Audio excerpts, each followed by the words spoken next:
வாழைப்பழம் அடைக்கு தேவையான பொருட்களை இப்போ பார்ப்போமா.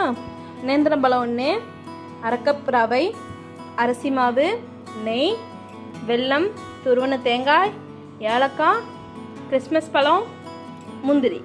அடைக்கு தேவையான பொருளை பார்த்துட்டோமா. இப்போது ஸ்டவ் ஆன் பண்ணிக்கோங்க. அதில் நம்ம வாழலையை 5 பகுதியாக வெட்டி வச்சுருக்கோம். அதை நல்லா கலர் சேஞ்ச் ஆகுது வர மட்டும் நல்லா வாட்டி எடுத்துக்கோங்க. அப்புறம் நம்ம எடுத்து வச்சுருக்க 1 கப் வெல்லத்துக்கு 2 கப் அளவு தண்ணி சேர்த்து ஒரு ஸ்டவ்வில் நல்லா கொதிக்க விட்டுருங்க. இன்னொரு ஸ்டவ்வில் நம்ம 5 டேபிள் ஸ்பூன் நெய் சேர்த்து அது கூடவே நம்ம எடுத்து வச்சுருக்க முந்திரி, திராட்சை இந்த 2த்தையும் சேர்த்து நல்லா வருங்க. அந்த நேரத்தில் நம்ம வெள்ளை தண்ணி நல்லா கொதிக்கும். அது நல்லா கொதிச்சு வர நேரத்தில் அதை இறக்கி வச்சுக்கோங்க. நம்ம முந்திரி திராட்சையும் நல்லா வறுபட்டுரும். இந்த நேரத்தில் அந்த நெய்யிலேயே நம்ம வெட்டி வச்சுருக்க நேந்திரப்பழம்னு இல்லை, உங்கள் வீட்டில் என்ன வாழைப்பழம் இருந்தாலும் சேர்த்துக்கலாம். நேந்திரப்பழம்னா இன்னும் கொஞ்சம் டேஸ்ட்டாக இருக்கும். நம்ம வெட்டி வச்சுருக்க வாழைப்பழத்தை சேர்த்த உடனே வாழைப்பழமும் நெய்யும் சேர்ந்து நல்லா வீடு ஃபுல்லாக நல்லா கமன்னு வாசனை வரும். இந்த ஸ்டேஜ்லேயே நம்ம துருவி வச்சுருக்க தேங்காவை எடுத்து அது கூடவே சேர்த்துக்கோங்க. அது ரெண்டும் நல்லா கலந்து வர நேரத்தில் நம்ம அரிசி மாவு எடுத்துருக்கோம்ல, அது 4 டேபிள் ஸ்பூன். அரிசி மாவு நல்லா கலந்து வர நேரத்தில் நம்ம எடுத்து வச்சுருக்க ரவை, அது 3 டேபிள் ஸ்பூன் சேர்த்துக்கோங்க.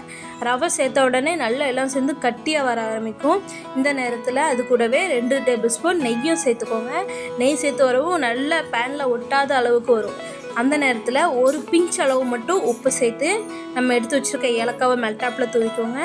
நல்லா உருண்டை பிடிக்கிற அளவுக்கு வரும்போது நம்ம எடுத்து வச்சுருக்க வெள்ளை தண்ணி அதையும் நல்லா கலந்து விட்டுக்கோங்க. அதுவும் சேர்ந்து ஸ்லிம்மில் வச்சு பண்ணுங்கள், இல்லாட்டி கீழே அடி பிடிச்சிரும்.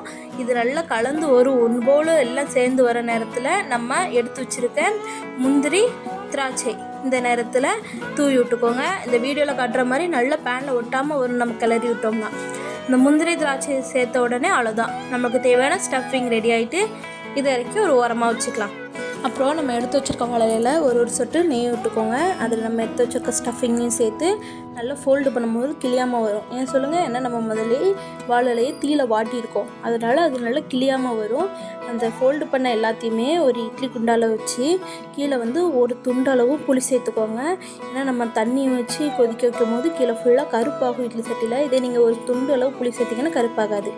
நம்ம எடுத்து வச்சுருக்க எல்லாத்தையும் ஒரு 5 நிமிஷம் வச்சு எடுத்திங்கன்னா அருமையான வாழைப்பழ அடை தயார். ரொம்பவே ஈஸியான ரெசிபி, அதே அளவு இதில் ஹெல்த் பெனிஃபிட்டும் நிறையா இருக்குது. தேங்க்யூ.